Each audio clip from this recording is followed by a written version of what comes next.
Бодит туршлага, бодит түүхүүд. Globus podcast. За сайн байцгаана уу эрхэм хүндэт сонсогчдоо, манай энэ удаагийн дугаар маш сонирхолтой улсаас эхэлж байна. Манай зочин маань энтхгээс анх удаага оролцож байгаа хгүй. Анх удаа энтхгээс гэж хэлэх юм байна. Анх удаа энтхгээс ингээд зочин оролцож байгаад маш баяртай байгаа шүү дээ. Танаас ерөөс орж байгаагүй. Оо зөө. За анхны зочин болж байгаадаа бас сэтгэл хангалуун байна. Тэгээд манай зочин маань бас өөрөө ингээд юм хийдэг залуу байж байгаа, контент хийдэг. Маш хөөрхөн юм нийгмийн сүлжээнд ер нь улс төр оюутныхаа амьдралын талаар бас улс төрийн талаар тийм контент хийж байгаа. Тэрийг би постлох болно. Ер нь олон дагагчтай юм билээ дээрэс нь. Тэгээ юу хийдгийм бэ гэдгийг бас Globus podcast-аар цацах учраас ингээд мэддэг болох бах. Тэгээд ийм сонирхолтой зочин өрсөндөө бас маш баяртай байж байгаа. За сайн нуратна. Та сайн байна уу? Та бас урилга өгөөд намайг бас тоогоод энэ подкастнда хүлээж авч байгаад бол бас туул их баяртай байгаа. За тэгээд тэгэхэд авахтаа бэлэн байна. За маш их баярлалаа. Тэгээ Ратна манай зарим сонсогчд маань энэ хэний хүүхэд вэ? Ээж аав нь хэн бэ? энэ төргээ дуулаад идэг байхгүй. Дуу дуулаад байгаа хүмүүст чи тийм дуу мэдхүү? Монголд нэг дуулдаг шүү дээ. Мэдгүй. Тэр тэгж дуулдаг бас сонсогчд байна. Тэгэхээр тэр хүмүүс маань дуулаад ивэл чи өөрийгөө яаж танилцуулах вэ? За тэгвэл яг аав ээж талаасаа л ярих бах. Ерөнхийдөө би бол аавгаа илүү их нэг хүндэлж харж үлгэр дуурайл авч бас өссөн гэх юм уу? Ялангуяа өсвөр нас хүртэх үедээ. Тэгээд аав маань болохоор өөрөө бүр ингээд надаас илүү хитэгдсэн мундаг эрдэм чадaltaй. Ер нь бол би энэ насаараа баг хөдөлмөрлөгч аавынхаа төвшөнд боловсролын төвшөнд ч байна, амьдралын туршлагын төвшөнд бол хүрэхгүй байх гэж боддог. Тийм болохоор ерөнхийдөө аав гэдэг юм бол манай аавыг Батсуур гэдэг хүн байгаа. Тэгээд аав маань болохоор өөрөө хөдөө аж ахуйн их сургуулийн бас улаан дипломтой хоёрхан төгсөгчийн нэг нь тэр жилээ төгсөж байсан. Тэгээд уг нь бол яг мэрэгчлэрээ ингээд ажиллаад явж байсан анхандаа болохоор тэгээд тэр мэрэгчлэл нь болохоор генетик судлал, эндокрин судлал, ерөнхийдөө биологи тал руугаа байсан. За тэгэнгүүтээ тэр чиглэлээрээ явсаар байгаад Дэлхийн эрүүл мэндийн байгууллага, нэгдсэн үндэсний байгууллага гэх мэтчлэн том байгууллагуудад ерөнхийдөө урилга авч урагдж очоод тэгээд аав маань аялж эхэлсний дараа ерөнхийдөө тэр аяллууд нь ерөөсөө зогсоогүй. Тэгээ одоогийн байдлаар манай аав дэлхийн 70 хэд гаруй орноор аялцсан хүн байдаг. Тэгэхээр би бол бүр ханж хүрэхэргүй яг тийм ариун туршлагатай хүн байдаг. За маш их баярлалаа. Би мдэггүй олон юмудаа сонсоод авлаа. Аав нь тийм учиртай юм байна. За маш баяр хүргэе. Тэгээд ийм сайхан амжилттай хүний хүүхдээ шүү дээ. Ратна тэгээд чи сая ярьж интэй аав нь 70 гаруй орноор ингэж явсан гэдэг чинь.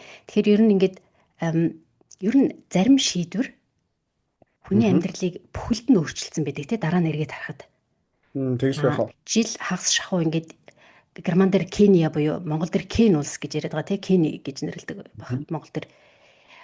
За энэ Кения гэдэг би Герман дээр ярьчих. Кениад ингээд бага насндаа аав ээжтэйгээ бэжсэн гэж би ойлгосон байж байгаа. Бас Японд ингээд жил байсан байж гэн өөр магадгүй өөр улс орнуудаар мэдээж байсан бах. Одоо ингээд энд ирсэн байж гэн те. Тэгэхээр энэ чиний амьдралыг энэ явсан очисон улс орнууд ер нь өөрчилж чадна гэж чи өмнө бодож ирсэн үү? Эсвэл нь хүн өөрийгөө өөрчлөөд явдаг юм уу? Өөр нийгэмд очихороо чи хэр их өөрчлөж чинь гэж асуух гэдэг. Зөв. Баг бахад маань болохоор аав маань судалгааны ажиллаар явж исэн. Тэгээд би бас айгүй баг залуу байсан болохоор ч тэр юм уу. Одоо нэг нас ой 5 сар, ой 6 сар гэдэг чинь бас ухаанч ороогүйсэн үе. Тийм болохоор тэр үеийн дурсамжийг бол нэг сайн сандаггүй.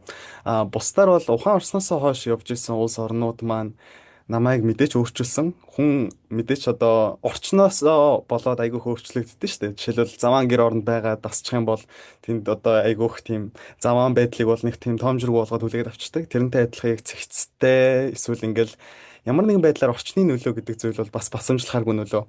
Гэхдээ нөгөө талаасаа хүн дотоодоосоо яг дотоод дуу хоолой эсвэл яг дотоодын өдөр тутамдаа гаргадаг жижигхэн микро шийдвэрүүдээр л хамгийн их өөрчлөлтийг гаргах юм болов уу гэж боддог. Маш товчхоноор хариулах гэдэг чигээр байна. Зөв маш зөв. Тэгвэл хоёулаа олон сэдвээр бас орох боломжтой гэсэн үг. Өстой сайн байна. Өөрөө юм хийдэг хүн болохоор одоо жишээлбэл ингэж ярьж байна те ээж нь аавгаа дагаад олон орнууд очижсэн мэдээж тухайн оронд очиход баг хэмжээгээр нийгмийг нь үзээд юм уу эсвэл өөрийгөө тохируулаад ингээд маш олон зүйлийг мэдэж чи сурцсан байж таараа гэж би бодож байна. Жижигхэн Аха. ахуй юмнаас ахуулаад тийм ээ. Тэгэхээр ер нь одоо бид нар өнөөдөр гадны орнуудаар явж гин эсвэл контент хиймээр байвал чөлөөтэй ингэж хийж гин тий. Тэгэхээр энэ олон сонголтыг ингээ хийж чадж яана гэдэг маань зөвхөн одоо чи би гэж ярьж байгаа болохоос ш ер нь миний үеэс чиний үе хүртэл ч юм уу энэ чөлөөтэй сонголт хийж чадаад явж байгаа энэ боломжийг ер нь чамд хэн бий болгосон гэж боддог вэ? Эцэг эх чинь ер нь энэ боломжийг миний эцэг эх ч юм уу эсвэл миний дээдлийн ах эх ч юм уу тийм ээ. Энэ хүмүүс Мгм. маань ямар нэгэн золиос гаргаж бэж бид нар ийм боломжинд хүрсэн гэж чи боддгоо. Тэглэх байх уу яг нэг ийм үг өгдөн штэ. Өнөөдрийн чиний тав тухтай байдал чинь өөр хин нэгний тэсвэр хатууж шүдээ зууж өнгөрөөж исэн яг өдөр хоногуудын үр дүн юм а гэдэг үг өгдөн штэ. Яг Аа. тэрнтэй биднэрт ямар нэгэн байдлаар үнгүй ирчдэг зүйл гэж байхгүй. Аа. Одоо дээдлийн үе маань аав ээж нар ч юм уу ах эгч нар ч юм уу яг хэрвээ ямар нэгэн байдлаар бид нэр одоо маш тав тухтай эсвэл хэрвээ ямар нэгэн байдлаар биднэрт боломж гарч ирж байгаа бол тэр боломжийг хэн нэгэн бүтээхийн төлөө хэн нэгэн тэр боломжийг тав тухыг биднэрт өгөхийн төлөө бүр өдөр шөнөгүй шаргуу ажиллаж хөдөлмөрлсөн тэгээд тэр хөлс хүчээд туслуулсны үед үр дүнд бид нэр ерөөхдөө яг одоогийн байгаа комфорт тав тухтай байдал эсвэл сонголтууд гэдэг зүйлийг бол эдэлж байгаа. Тэгээд би яг энэ дээр болохоор бас ээжигээ дурдж хэлмээр санагдлаа. Аа. Хэрвээ манай ээж аавыг маань нэг тэгж дэмждэггүй, суппортлдоггүй эсвэл ямар нэгэн байдлаар амьдралын одоо эрс тэрс шийдвэрүүд гаргаад өөр өөр газар руу ингээд явхад нь өө гүү би бол зүгээр Монголдоо л байна. Чи явах юм бол тэгээ тэр чигээрээ яваарай гэж хэлдэг хүн байсан бол эсвэл ерөөсөө тийм дэмжлэг нь байгаагүйсэн бол аа маань хизээч одоо яг одоогийн байгаа төвшөндөө хүрэхгүйсэн байх гэж бодож байна. Тийм болохоор ингээд хайртай ээжтэй ч гэсэн бас маш их золиос гаргаж маш их үр хүүхдүүдийн төлөө аавыг маань маш их гоё хайраар хайрладаг. Яг тэр бүх одоо өөрийнх нь сэтгэл, итгэл, хайр шингэсэн тэр зүйлийг нь бас мэдэрч өссөн болохоор бас ээжигээ ч гэсэн анхныхаа ярианы хэсэгтээ гээгдүүлээд авсан юм шиг байна. Тэрийг нөхөд сая тэмдэглэжээ. За маш их баярлалаа. Ээжд нь бас талархал төвшүүлээ. Ийм сайхан хүмүүжлэлтэй бас нийгэмд их зөв уур амьсгал оруулаад маш зөв зүйтэй юм хийж байгааг би хараад байгаа. Тэгэхээр олон залуучууд бас үлгэр аваад ингээд мэдээллээ хуваалцаад ер нь мэдлэг түгэе гэдэг утгаар л контент хийгээд ингэж ойлгосон. Энэ контентын талаар удаах удахгүй яриулах болно. Тэгээд энэ сэдвээ хаахынхаа өмнө хүн бас нэг асуултыг асууя гэж бодож байна. Сайн ингэ ярьж байна тийм ээ. Бидний өмнөх үе бидний боломжийг бий болгосон хүмүүс байдгаа гэд. Тэгтээ өнөөдрийн залуус ер нь өмнөх үеэсээ юуг өөрөөр хийгээсээ юуг өөрөөр хийх хэрэгтэй гэж чи боддог вэ? Бид нарт бас бидний дээд үед алдаа оноо байгаа тийм ээ. За өмнөх үеийнхаа алдаа оноог бид нар өнөөдрийн одоо цаг хугацаанаас дэнсэлж шүүгээд сууж явах нь надад бол айгүй утгагүй санагддаг. Ялангуяа яг уу нэлээд хэдэн залуу хүний ярианаас сонсож байхад л за 90 онд л аав ээж хоёр маань арай нэг ийм хэн байцсан бол би ч одоо ингэж амьдарч байхгүй те. Одоо би шал өөр амьдарч байх байсан гэсэн тийм залуучуудын өнцөг бас сонсогдчихсэн байхгүй. Гэхдээ тэр чин бол айгүй абстракт ойлголт. Нэгдүгээр тэгээд гэх юм бол хэрвээ чи өөрөө тэр 90 онд байсан бол чи аав ээжийнхаа өдийг хүртэл босгосон зүйлийг нь чи босгож чадах байсан уу гэдэг асуултыг би яг тавьмаар санагддаг байхгүй. Яг тэрнтэй адилхан бид нэр одоо дээд үе нь болохоор би мэдчихээн чи дуугу сонс гэдэг биш. Доод үе нь танаа үе өнгөрсөн эсвэл та хэд ингээд айгүй хуучинлаг сэтгэлгээтэй гэдэг биш. Сурах зүйлс мэдээч дээд үеэс зөндөө байгаа. Бүр тоолж баршгүй байгаа. Тэр болгоныгоо бид нэр залуу үеийн даруухан байгаад сураад нөгөө талаасаа хойч үе үр хүүхдүүд гэдэг бол яг ирээдүй тэгээд цаашаага одоо улс их орныг хөгжүүлэх эсвэл улс их орныг авч явах. За улс их орноо болъё гэхэд гэр орноо авч явах эрэгтэй хүмүүс, эмэгтэй хүмүүс болоод яг бие хүн болоод төлөвшөж байгаа болохоор тэр хүмүүсийг дугуй бай, чи мэдхгүй, чи надаас л асуу гэж одоо бас ингээд дууг нь хорих нь болохоор тийм өрөөсгөл санагддаг. Тэгэхээр юм болгон дээр нэг тийм тэнцвэрт байдлыг нь олоод Ахмад хүмүүс нь болохоор хорих цагдах биш зааж сургаад одоо залуу үеийн болохоор чичилж буруутгах биш тэр хүмүүсээс даруухан байгаад эрдэм мэдлэг туршлагаас нь жоохон ч ихсэн сонсож авангуудаа тэр туршлага авахлаар өнөө цагт бид нар яаж хэрэгжүүлж болох вэ? Өнөө цагт энэ туршлагууд нь яаж миний амьдралд буухаар байна гэж хараад тэгээд бие биенээсээ суралцаад бие биендээ тусдын болоод явах юм бол ирээдүй одоо өнгөрсөн гэх мэтчлийн зүйлсийн ялгаа бол их тэгж амар зааглагдаж гарч ирэхгүй хаа гэж боддог. За маш их баярлалаа. Миний үзэл бодолтой нэлээд төстэй юм байна. Би их баярлаж сонслоо. Маш их баярлалаа. Ратна Нильс Манделагийн хэлсэн нэг үг байдаг байхгүй? Чи баг мэдэх бах. Өнөөдрийн залуучууд бол маргаашийн удирдагчид юм а гэсэн үг байдаг. Яагаад улс төрөөр сурахаар болов? Яагаад энэтхгийг сонгоод ингээд энэтхгийн одоо алдартай их сургууль сурж байгаа тийм ээ? Дийлигийн их сургуульд. Аа. Аа. Тэгэлх яг би өөрөө 10 жилд байхдаа энтгэхт сургуульд сурах боломж надад оногдчихсэн. Тэгээд манай аав ээж хоёр энтгэхт ирж одоо 4-4-өөс 5 жилийн хугацаанд ерөөхдөө амьдрахдаа надад тэр боломжгүй талгыг ерөөхдөө нээж өгсөн гэсэн үг. Гэтэ анхандаа би ерөөсөө энийг талархаж ерөөсөө хүлээж аваагүй. Би яг энтгэхийн ялангуяа энтгэхт нэг удаа ирж исэн юм уу, нэжгээд удаа зүгээр зочлолж ирж исэн хүмүүсийн анхны сэтгэл бол ямар байдгийг нь ойлгомжтой. Маш заваан газар гэл маш их хог хаягдал, маш муухай царайтай хүмүүс ингээд яг анхны сэтгэлдлийг өнгөцгөн байдлаас нь харах юм бол энд бүр амьдрахыг хүсэхээр газар ерөөсөө биш байхгүй. Тэгээд тийм утгаараа ч юм уу яг ингээ баг залуу жоохон байсан болохоор ч тэр юм уу 8 9 дугаар ингээ хөөхт байхдаа би яагаад ийм газар дагаад одоо аав хоёрыг дагаад ирчихв. Би зүгээр Монголдо үлдчихэж болохгүй байсан байх таа гэгээд тэгээд найз нөхөд гүйч болоод яг өөрөө гав ганцаархнаа болоод тэгээд миний англи хэлч тухайн үедээ их сайн байгаагүй зүгээр англиар ярьж чадахгүй бүрэг номоо ичимхий ер нь л өөрийгөө ингээд нэг тийм яс мэлхий өөрийгөө ингээ хуйган дотроо ингээд нуучдаг шиг тэгж нуугаад би нэг жил гарны хугацаанд айгүй их сэтгэл готролд орж исэн. Тэгээд тэр үедээ бас энтгэхт сурж болох зүйлс одоо юу байгаа юм. За нэгэн тал одоо би ирсэн одоо нэгэн тал одоо буцаж чадахгүйгээс хойш за одоо би тэгээд яалтчгүй дасан зохицох шаардлага надад гарч ирж байгаа юм байна гэд хамгийн анх ерөөхдөө хичээлүүдээ хийж эхэлж исэн. Тэгээд тэр хичээлүүдээ хийж эхэлж байгаа явцад нэг айгүй сонин зүйл болж байсан байхгүй юу? Манай аав тэр ихэнхдээ намайг хичээл хийхэд дэмждэг мөртлөө нэг өдөр орж ирэнгүүтээ за одоо гэрлээ унтраа унтцгаана гэж хэлчихсэн. Тэгэхэд нь би маргааш ялтчгүй даалгавраа хураалах хэрэгтэй байсан болохоор би даалгавраа маргааш өгөхгүй л бол муу авахаа мэдчихсэн болохоор өөрийнхөө тойл бичгээ, өөрийнхөө дэвтрийн номоо, тэгээд өөрийнхөө утасны флашлайтыг асаангуудаа орон доороо ороод яг өөрөө зөрүүдлээд одоо тэр хичээл номоо давтаж өөрийн 4 цаг хүртэл яг бичиж assignment-а дуусгах гэсэн гэсэн. Тэгээд эндээс харах юм бол яг нэг бодлын миний муухай зөрүүд занал байгаа юм л та. Би яг ямар нэгэн байдлаар яг жоохон зөрхийн бол надад айгүйх таатай байгаад байдаг гэх юм уу. Энийг бол би бас яг сэтгэл зүйн төвшөнд тайлбарлах юм бол айгүйх урт нуршоо яриа болчих واخ. Тэгээд тэндээс ахуулаад миний анх сурах сэтэл ерөнхийдөө төрж эхэлж исэн. Тэгээд тэрний дараа энтхэн хүүхдүүдээс суралцаад үтсэн чинь зөндөө сурж болох зүйлүүд байсан. Тэгээд ямар мундаг хүүхдүүд вэ? Ямар агуу оронд би ирсэн бэ? Ядаж л би ингээд сурж боловсрах насан дээрээ сурж боловсрч чадах зүйлсийг нь бүгднийг сураад авъя. Тэгээд энийгээ мэдж байгаа юм аа. Мэдж сурсан зүйлсээ Монголд очиод бус найзуудтай ч гэсэн хэлий. Зааж өгье, ярилцъя гэж бодоод тэгээд ерөнхийдөө анх сурч эхэлж исэн. Тэрний дараа болохоор би энтгэхт ирэх бас нэг боломж олдсон нь MPC буюу одоо энтэх улсаас Монгол улсад сууж исэн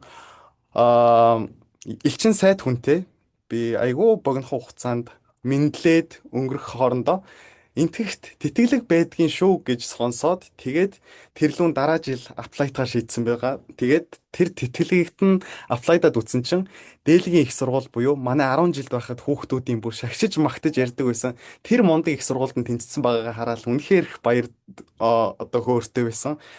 Тэгээд надад энтгэхт ямар ч үсэн их сургуулийн төвшөнд нь суралцах боломж олцсонд үнэхээр талархууштай хүлээж аваад тэгээд энтгэхт суралцахаар шийдсэн байгаа. Улс төрийн ангийн хувьд болохоор би өмнө нь болохоор олон улсын харилцаагаар сурж исэн. Тэгээд олон улсын харилцаагаар сурж исэн болохоор энтгэхт ирээд сурахыг хүссэн ч гэсэндээ олон улсын харилцааны мэрэгчлэнүүд болон энтхийн төрийн албан хаагчдаа бэлддэг одоо яг гол хөтөлбөр курс нь улс төр судлал буюу political science гэсэн хөтөлбөрөөс дээр би яг энэ чиглэлээр сурж байгаа. Яна арай л марцчихлаа. Зүгээр өстэй сайхан ойлгомжтой тайлбарлаад өглөө. Тэгвэл бол зарим хүмүүс за аав нугасаа өмнө энтэд байсан бол тэгэл хүүхдэд тэмдүүлдэгээ сургуульд орсон байна гэд. Тэгэхээр чинь чи өөрөө тэр хүнтэй танилцах боломж олдож өөрөө түүнийхээ араас бас хөөцөлдсөн байна шүү дээ. Мгм. энд бүртгэлэгд юм бэ, эндээс стипендтэй сурах боломж байдаг юм байна гэд. Тэгэхээр чи нэг сайхан дэлгэрэнгүй ярьсанд нь баярлаа. Тэгээд Ратна ер нь энтхийн ихтэй сургуулиудыг чанарын ялгаатайг ярьдаг. Ер нь Германд бид тийг сонсч байсан. Гэхдээ танаа сургууль тэгээд технологийн институт нь бол үнэхээр дэлхийн түвшний боловсрол олгодог гэж угаасаа алдартай штэ. Энд ч Мгм. тэгж ярьдаг гэсэн үг аа. Тэгэхээр дараагийн асуулт маань юу гэж асууя гэж бодсон бэ гэхээр сая энтхгийг одоо агаарын бохирдол өндөртэй бохир заваа гэдээ ярьдаг хүмүүс нэг хэсэг хүмүүс байж гин гэж ярьсан тий. Хальт ингээд дурдаад Мгм. өнгөрсөн. Гэхдээ энэтхэг хүн ам ихтэй улс. Гэхдээ ер нь хүнийг өөрчилдөг орчин гэж би асуушж байсан байхгүй. Тэгээ яагаад Мгм. зарим хүмүүс тэнд очиод өөр хүн болж буцдаг вэ? Юуг тэндээс сураад ямар хатуужлыг олоод төм төжигнэж бум бужигнсан газараас юуг өөртөө нааж сурах боломжтой орно гэж харж байна. Тэгэлгүй яах вэ? Миний хувьд болохоор нөгөө хүн савныхаа хэмжээгээр хутгадаг гэдэг шиг яг хэр одоо нээлттэй чөлөөтэй сэтгэлгээгээр хэр нээлттэй зүрх сэтгэлээр юмд хандж ийн тэр чинээгээрээ суралцаж суусан газаасаа шороо хатах боломжтой гэж хардаг. Тэгээд энтэг улс маань өөрөө маш их хүн амтай тэнгүүтээ маш олон төрлийн газар нутагтай хоошоо Гимлайн нуруу урагшаага халуун орны яг далайн ирэх шиг газруудтай Ражастан, Гужратын цөлүүдээр явах юм бол яг л нэг тийм Сахарын элсэн цөлд явж байгаа юм шиг Мизорам, Манипур тэгээд Норт Ист тал руугаа явах юм бол бид нэр Ширэнгэн ой модтой ингээд харангуут хүн аман ч тэр авч болох experience туршлагууд нь ч гэх юм уу айгүй их өргөн цар хүрээтэй болохоор эндээс ерөөсөө яг энтгэхт ирсэн хүн яг юуг харж болох вэ гэх юм бол за чи юу хиймээр байгаа, юу хүсмээр байгаа, юу сурмаар байгаа. Тэр болгон чинь байна. Олж авчаад зүгээр сураад үз. Олж атгах чаддаг юм бол чамд бүр бүх туршлагууд нь бүх мэдлгүүд нь нээлттэй. Тэгээ энтэг маань ч гэсэн өөрөө яг манай Монголтой адилхан эртний түүхтэй улс Indus Valley Civilization тэгэл Aryan Invasion-ээс ахуулаад яг одоо хүртэл бас айгүйх өргөн цаг хугацаа урт цаг хугацаа туулж ирсэн тийм соёл иргэншил болохоор Аа. энэ соёл иргэншлийн түүх тэгээд туршлагууд гэх мэтчлийн зүйлсээс суралцах зүйл бол бүр той томшиг байгаа. Тийм болохоор энтгэхт ирсэн хүн одоо заавал дан ганц шашны ч юм уу гэгэрлийн сүнслэг байдал гэхээс илүү прагматик мэдлгүүд ялангуяа IT-ийн салбарт бол энтгэгт тэргүүлж байгаа Монгол маш олон энтэг мэрэгжилтнүүдийг мэрэгжилтнүүдийг өөрсдийнхөө банкны салбарт, санхүүгийн тооцооллын салбарт, IT-ийн салбарт авч ажиллуулж байгаа. Энтхийн анагаах ухаан гэдэг бол яг дэлхийн анагаах ухаанаас ингээд тасарсан шахуу хэмжээнд ингээд хөгжсөн. Тэгээд энтэг эмчнэр одоо Америкт очиж H1B1 визагаар ингээд саяхан хүртэл ингээд ажиллаж байсан. Гэх мэтчлэн айгүй их тийм оюуны экспорт хийдэг яг юу талаараа ямар чиглэлээр сурмаар байна тэр болгоно нээлттэй шашин байна уу одоо шинжлэх ухаан байна уу эсвэл нийгэм судлал байна уу бүх юм нь нээлттэй болохоор сурах зүйл маш асар ариун байдаг л гэж ерөнхийдөө нэгтгэхэд дүгнэж хэлье. Зөв зөв одоо дэлхийн технологийн толгой удирдагч энтгэхээс гарч ирж штэ тий. Мгм. Маш олон хүмүүс байж гин, алдартай хүмүүс байж гин. За эмийн одоо маш их эм үйлдвэрлэлээр дэлхийд нойлж гин гэх мэтчлэн маш их үйлдвэр бас дээрэс нь IT-ийн чиглэлээр маш их одоо хөгжиж байгаа орн бүүн болж байгаа гэж ярих юм уу тий. Мгм. Энтгчүүд ер нь өөрсдөө манайхан үг түүхээрээ их барахдаг тий. Барах түүхтэй ч улс орн гэж би бас хэлэх байна. Энтгчүүд ер нь өнөөдөр юугаараа хамгийн их барахт юм бэ? Түүхээрээ барахт юм уу?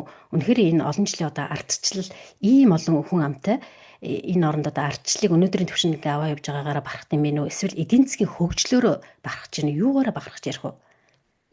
Тэгэлгүй яг энэ тэгт бол бахархаж ярих зүйлс маш их байдаг бах. Гэхдээ миний анзаарж байгаагаар энтэх хүмүүс ялангуяа энтэх залуу хүмүүс хамгийн их бахархаж ярддаг зүйл нь энтхийн түүх.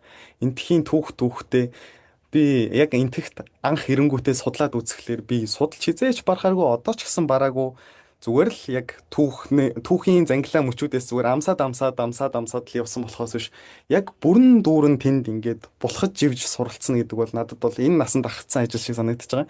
Тэнгүүт тэр болгоныгоо залуучууд тодорхой хэмжээнд бүр бүх юмыг нь он сар өдөртөө нь мэддгүү маа гэхэд тодорхой үйл явцад ямар хүн ямар шийдвэрүүд гаргасан тэр нь энтхийн хувь заянд яаж нөлөөсөн гэдгээ маш гоё зангилаатайгаар надад тайлбарлаж өгөөд тэрийгэ мэдээ тэрүүгээрээ бахархдаг болохоор надад энтэх хүмүүс түүх соёлоор хамгийн их бахархдаг юм шиг санагдсан.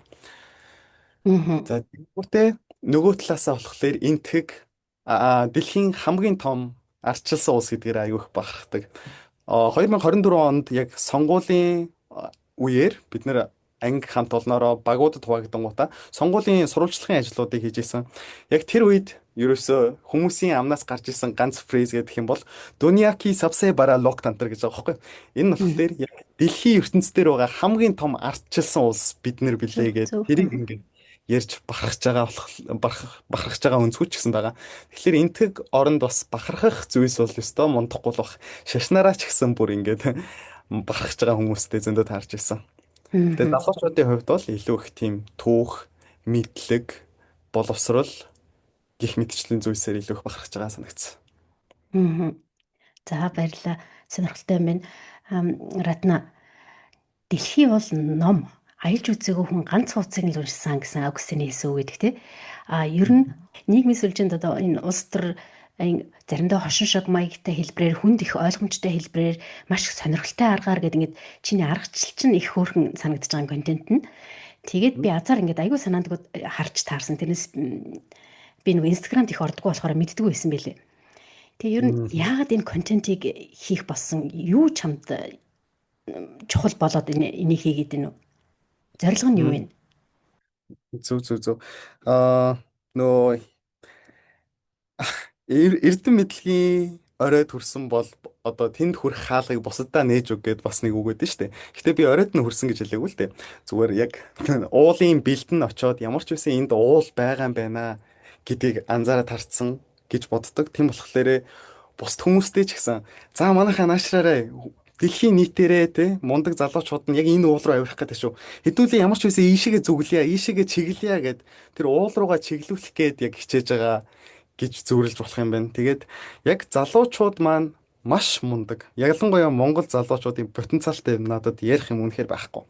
Гэхдээ потенциал байлаа гэдэг нь яг одоо ямар нэгэн байдлаар ашиглахгүй бол тэр хүн мундаг болно гэсэн үг ерөөсөө биш. Тийм болохоор бид нэр яаж одоо бусад орны байгаа мэдлэг, чадвар, туршлагаас нь суралцаад тэгээд тэрийг Монгол оронд хэрэгжүүлж болох юм бэ гэж би бодсон байхгүй.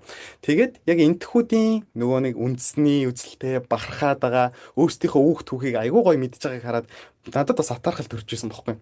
Үгүй эднэр яагаад ингэж мундаг мэдчих болоо. Тэгээд Монголд очихлоор түүх мүх гэхлээр л нэг айгүй сонирхолгүй хинч тоож ярдаггүй сэдв байгаад идэв ингэж бодож үзээд зөв зөв зөв зөв. Энэ хэд чинь түүхээ ярихдаа ялангуяа одоо би багш нарын лекцийг сонсон гутал бүр яг өөрөө тэнд зогсож исэн юм шиг эсвэл яг хүүхдүүдэд нүдэнд нь харагдтал айгүй гоё зүүрлэлээр айгүй гоё ойлгомжтой айгүй гоё эвтэйхэн байдлаар тайлбарлаж байгаа болохоос биш одоо ямар нэгэн байдлаар за өндөр гэгээн зам базар нь 1686 оны одоо тэдэн сарын тэдэнд соён бичиг үсэг зохиосон ажээ гэл ингээд зүгээр өгүүлбэр уншуулад юм уу хуулан бичлэг хийлгээд байдаг яг тэр системийн ерөнхийдөө эсрэг сөрж зогсож гарч ирж байгаа гэх юм уу. Мгм. Хүүхдүүд ямар үед илүү их юм ойлгод юм бэ гэх юм бол яг төсөөлж явах үедээ эсвэл нүдэнд харагдаж явах үедээ сэтгэл хөдлөл нь ундарч гарч ирж явах үедээ хүүхдүүд айгүй их юм ойлгож айгүй хурдан суралцдаг байхгүй. Тэгэхээр бид нэр сэтгэл хөдлөлийг нь ядаж ингээд асаагаад яг тэр одоо ядчил энэ түүхийн хэсэг дээр ийм юм болцсон шүү. Чи цаашаа судалж үзмээр байна уу гэдэг тийм очийг нь асааж чадах юм бол тэр хүүхд бүр хинээрч хэлүүлэхгүй. Тэр багшаарч заалгуулахгүйгээр хүй цаашаа юу болсон юм бэ? Тэр тэгээ түүх яасан юм бэ гэд өөрөө сонирхоо судлаад эхэлдэг. Тэнгүүт миний хувьд болохоор миний хийгээд байгаа бүх зүйлийн яг цаад утга учир нь гэдэг юм бол яг энэ сониуч зан яг хүсэл эрмэлзэл тэмүүлэл гэдэг зүйлийг нь асааж өгөөд тэгээд бас дээрэс нь олон жилийн турш одоо тогтцсон байгаа хэвшмэл нэг ойлголт байгаа шүү дээ. Түүх гэдэг Мгм. бол уйтгартай, тийм философи гэдэг бол уйтгартай, улс төр гэдэг бол уйтгартай ингээл 76-гийн хийдэг юм үгүй байхгүй. Улс төр түүх энэ бүхэн чинь яг бидний тархинд бидний оюун ухаан дээр амилж буугаад яг улс үндэстний суур болдог болохоос биш хин нэгэн түүхээ судална. Одоо энэ түүхийн багш түүхийг судална. Улс төр гэдэг хүн улсаа хийн, улс төрөө хийн гэдэг бол маш өрөөцгөл ойлголт. Тэгэхээр бид нэр бүх талаараа мэдчих юм бол бүх талаараа мэдлэгээ асар ариун болгоод хоримтлуулж чадах юм бол ямар ч нөхцөл байдал яг хөнхөө ингээд чихэр өгөөл за маа энэ чихрийг би чамд ингээд 20,000 төгрөгөөр өгье гэд ингээд модон чихэр бариад зогсож байгаа хүнд наа ча 20,000 төгрөг хүрдэггүй шүү дээ. Наадахыг чинь би 500 600 төгрөгөөр л авдаг шүү дээ гэд өөдөөс нь юмаа мэдж байгаа хүн хизээч одоо тэгж амархан хуурдахгүй тэгж амархан Зөв. Аа. юу мэрч юм дээ. Яг тийм замаасаа төөрөхгүй гэдэг юм уу? Тийм Аа. болохоор мэдлэгээр өөрийгөө сэнэглээд явж байх нь хамгийн зөв алхам гэж бодож байгаа болохоор залуучуудынхаа тэрхийг мэдлэгээр сэнэглэж байгаа. Сурч мэд хүсэл зориг оч тэмүүллийг насаах гэж байгаа. Тийм л зорилготой. Аа. За маш их баярлалаа. Тэр зорилго нь биелээд явж байгаа гэж бодож байна. Тэгээд маш их баярлалаа. Сая бас хэлж штэ.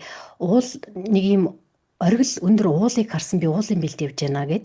Тэгээд зүг чигээ алдалгүй тэр оргил руу бөөнөр ингээ авирах юмсан гэд энэ их надад таалагдлаа. Би бас уул муул төсөлөө чамтай ярьжсэн уул муул төсөлөд хараад яг ажлаа алдчих штэ. Нүдэн төсөлтөл ярьлаа. Тэгээд ратна тэгхгүй бол уулын одоо билээр буруу яваад гол дагаж яваад өгсөөд ингэж явж байгаа хүмүүсийн цаг алдуулж яснаас хэдүүлээ ингэж авряа мацья гэд энэ их таалагдлаа гэсэн үг. Тэгээд сая бас нэг үг хэлсэн. Манай монгол хүмүүс бол монгол залуучууд потенциалтай гэж тэрэн дээр бас би санал нэгтэй гэж маш потенциал өндөртэй хүмүүс. А гэхдээ ер нь авьяастай потенциалтай байлаа гэд сахилах батгүй бол бас хэцүү тийм ээ. Тэгэхээр тогтвортой ажилдаг урт хугацаанд тийм л хүн одоо ялж одоо тэр уулын оргил руу хурдан авирна гэд энэ дэр нь бас санал нэгтэй. Тэгээ маш их баярлалаа сайхан хариулт өглөө. Баярлалаа. Тэглэх ах. Сахилга баттай бол би 100% санал хэлж байна. Аа. Тэгээд зарим ганц нэг юмн дээр нь их хөөрхөн юм хошин маягийн хэлбэрээр ингээд яриадсан. Тэгээ хоёлоо нэг юм хүний хэлсэн үг гэдэг ийм үг хэлсэн гэд нөгөө нэг хоёр өөр хүний дүрд ороод ингээд яриад байсан шүү дээ. Тэрэн шиг айтаа хоёлоо бас тэр хүний нэг хэлсэн үг гэдэг энэ хүний нэг хэлсэн үг гэдэг хэлэх юм шиг ингээд би сая инээд төржээ. Үнтэй үннээ хуваалцахыг хүсэх юм бол инээлгэх хэрэгтэй. Тэгэхгүй бол тэд нар чамайг ална гэдэг нэг үг гэдэг байхгүй. Вайлдын хэлсэн үг. Тэгэхээр чи бас ингээд тэрийг хөөхөн ингээд хэлбэрээр тэгэхгүй бол нөгөө шүүмжлэгч нар бас ихтэй шүү дээ. Тэ? Хэлдэг ах. Аа. Тэгээд маш их баярлалаа. Сайхан хариу өгсөнд нь за өөр сэдв рүү орё гэж бодож байна. За энэ тэгтэр үлдээ. Ер нь Махатма Ганди, Индира Ганди гэхээр манайхаа ер нь бүгдээрээ мэднэ тийм ээ. Энэ улс төрийн одоо энэ удирдагч нарын нь хийж бүтээсэн зүйл нь ер нь өнөөдрийн энтхийн ухамсар үнэт зүйлт нь ер нь ямар үүрэгтэй гэж чи бодож харж байна. Яг энэ улс төрийн чиглэлээр сурж байгаа хүмүүс мэдээч хэрэг энд рүү бас яаж хичээл ном нь ордгийн юм бэ? Тэгэлгүй ах. Ер нь бол яг манай одоо нийгэмтэй адилхан. Эсрэг нам нь гараад ирэхлээр нөгөө намынхаа бодлого эсвэл нөгөө намынхаа түүх рүү ерөнхийдөө жоохон дайрдаг байхгүй. Тэнгүүт одоогийн байдлаар энтхийн засгийн газар төр засагт ямар нам бодлого бүх засгийн эрх мэдлийг бариад явж байгаа вэ гэх юм бол BJP гэдэг нам бариад явж байгаа. Тэгээ BJP гэдэг нам маань болохоор одоо яг Махатма Ганди, Индира Гандигийн Конгресс гэдэг Indian National Congress буюу INC намын эсрэг зогсож байгаа нам баггүй. Тийм болохоор сүүлийн үеүүдэд миний харж байгаа зүйл нь Махатма Ганди ч юм уу эсвэл энтхийн үндэсний конгресс Жавахарлал Нерүүгийн үеийн түүхүүдийг ерөнхийдөө жоохон дарс хийж байгаа. Гэхдээ дарс хийж байгаа гэдэг нь түүхнээсээ тэр чигээр нь арчаад хайчих чинь гэсэн үг шүү дээ. Эзэж тэгж чадахгүй. Зүгээр одоо агуулгыг нь жоохон багасгаад 10 хуудас заадаг байсан бол нэг 9 хуудас заадаг болоод ч юм уу тийм хандлага бол байгаа. Гэхдээ Махатма Ганди гэдэг хүнгүүгээр яг орчин цагийн энтхийг бол төсөөлөх ямар ч боломж байхгүй. Тэгээд яг түүхээ яриад үзэх юм бол бид нэр Махатма Ганди маань өөрөө болохоор энтхийн тусгаар тогтнол эрх чөлөөний хөдөлгөөний 3 дугаар үе дээр гарч ирсэн удирдагч байхгүй. Тэгэхээр тэр Махатма Ганди гэдэг хүнээс өмнө ч гэсэн зөндөө олон энтхэг мундаг удирдагчд байсан гэдгсэн үг. За энтхчүүд яагаад тусгаар тогтнолын төлөө тэмцсэн, хэний тусгаар тогтнолын төлөө тэмцсэн гэдэг энтхийн түүх рүү нэг жоохон ороод тальт ярих юм бол 1757 онд Battle of Plassey гэж болсон. Тэр Plassey-гийн тулдааны дараа ерөнхийдөө Их Британий буюу Great Britain-ы одоо Dutch East India гэж компани байдаг. Тэр Dutch East India компани энтхэгт орж ирээд энтхийн одоо Бенгалийн Наваптай дайн зарлаад дайнд ялсныхаа дараа газар нутгуудыг нь ерөнхийдөө аваад багаар айжмаар одоо эзэлж төрж явсаар байгаад энтхэг, Бурма, Пакистан, Афганистан гэх мэтчлэн одоогийн байгаа одоо 5-6 улсуудыг ингээд нэгтгсэн нэг том эзэнт гүрнийг байгуулад тэрийг болохоор British Raj гэж нэрлээд тэрийг одоо 200 гаруй жилийн турш колончилж барьсан байдаг. Тэгээд колончлохдоо яасан бэ гэх юм бол мэдээч улс төрийн колоничлол явуулчихж байгаа. Нэгсэндээ та нараа улс төрийн эрх мэдлэг болчихж байгаа гэж хэлж байгаа. Хоёрдугаарт гэх юм бол эдийн засгийн колоничлол явуулангуудаа өөрсдөө аж үйлдвэрлэсэн бараануудаа энтхийн зах зээл рүү авчирч өндөр өртгөөр зарад энтхээс болохоор түүхийн эд материалуудыг нь маш хямдхан үнээр аваад ерөнхийдөө энтхийг системтэйгээр цөлмсөн гэсэн үг. За тэрний дараа болохоор 3 дахь үе нь юу болсон бэ гэх юм бол энтхийн залуу үеийг нь яг тийм одоо оюун санааны колоничлол руу оруулж эхэлсэн. Тэгэнгүүт юу болж хувирж байгаа вэ гэх юм бол тал талаасаа цөмөлсөөр байгаад энтэг орон маань маш хэцүү хүнд нөхцөл байдалд одоо яг амь наан там цаанд байж ах үед яг энтхийн одоо яг эрх чөлөө тусгаар тогтнолын энэ хөдөлгөөнүүд маш эрчтэй явагдаж эхэлсэн гэсэн үг. За тэрний нэг төлөөлөл болсон хүн нь Махатма Ганди байжээ. За Махатма Гандиг болохоор юугаар нь хамгийн их хүмүүс сайн таньдаг вэ гэх юм бол Сатьяграха гэж нэг Махатма Гандигийн хамгийн том философи байгаа. Тэр философоор нь хүмүүс аягүй их сайн таньдаг. Сатьяграха гэдэг нь яадаг философи гэх юм бол үнний төлөө үннийг илэрхийлж явж байгаа тийм философи. Тэгэхээр заавал одоо гадныхан цаашаа эсвэл те Монгол ялна гэдэг шиг энтгийг ялна гэж гарч ирсэн хүн ерөөсөө биш бахны. Энэ хүн болохоор үнэн гэж хаана байгаад байна. Тэрний төлөө л би ерөөсөө явна гэж явсаар байгаад өөрийнхөө амь нас зүрх сэтгэл бүх зүйлүүдийг яг энэ энтэг гэдэг орныг байгуулахын төлөө золиослсон хүн байгаад байгаа. Тэгээд маш урт түүхтэй хүн болохоор цомхон ингээд нэг тийм цөмөөдөл яриад байна. Тийм болохоор энтхэгийн яг одоогийн үндэсний тусгаар тогтнол эрх чөлөө хөдөлгөөн тэр бүх зүйлсэд нь хамгийн их одоо нөлөө болсон хүн гэх юм бол Махатма Ганди бол яалтч юм уу? За баярлалаа. Их гоё кинонууд байдаг. Баримтат кинонууд Герман хэл дээр би бас нэлээд үзчихсэн. Махатма Гандигийн одоо яагаад тэр энэ тэг Пакистан хоёр болж тий 47 онд яагаад хуваагдсан гэд их гоё баримтат кинонууд байдаг. Бодвол англи хэл дээр бас байдаг бах тийм ээ. Монголд байгаа хүмүүс мөн сонирхоод үзвэл одооны залуучууд ч англи хэлтэй болцсон болохоор их нь. За маш их баярлалаа. Тэгээд Ратна энтхийг ингээд эдийн засгийн хувьд болохоор сүүлийн үед бол нэлээд хүчээ авч जैन тий хүчрхэг. Гэхдээ нийгмийн маш их ялгаа одоо баян хоосны зөрүү ихтэй орон гэд ярьдаг. Тэгэхээр чи энийг яаж тайлбарлах вэ? Яг одоо тэнд амьдарч байгаа хүний хувьд яаж харж байна? Зөв. Энийг болохоор би 3 өнцгөөс нь тайлбарлаж болж байна. За эхний өнцг нь гэдэг юм бол мэдээж колоничлолын үед энтэг айгүй баян улс байжгаад ялангуяа 1757 оны Пласигийн дайнаас өмнө энтэг дэлхийн нийт GDP-ийн Gross Domestic Product буюу одоо дотоодын нийт бүтээгдэхүүний 26%-ийг нь энтэг улс тангаараа баздаг байсан. Тийм одоо баян затгалан баялаг түүхтэй улс واخгүй.